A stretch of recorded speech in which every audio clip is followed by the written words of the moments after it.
Dada. Bitta duo bering, ishga ketaman. Qanaqa ish?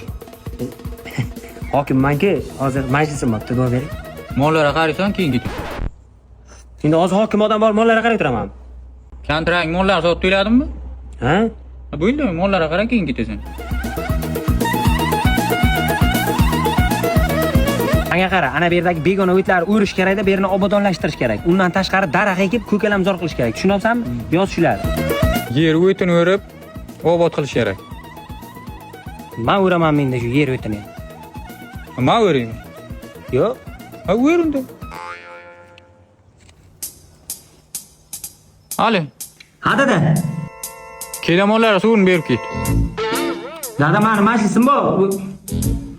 Eshitmaydilar. Menga qara, tez uya borasan, mollarga suv berasan. Ha, dadam telefon qildi. Men hozir majlisim bor. Tez bor, mollarga suv ber. Kimsan? O'g'lingizni cho'piraman. Nima kelding? Mollarga suv berish kerak ekan, uzatdilar. O'zi kelsin. Amaki, o'g'lingiz Meni tabriklang dada. Nima bo'ldi? Lavozimim oshdi. Yaxshi ishlaganim uchun deb viloyat hokim bo'ldim. Endi shaharda ishlayman. Shaharga ketaman. Sen ketsang, mollarga kim qaraydi? Mollar sotamiz dada, siz ham olib ketaman. Men hech qayerga ketmayman. Shu yerda tug'ildim, shu yerda o'ylayman. Tushundingmi? Mollarga o'tib.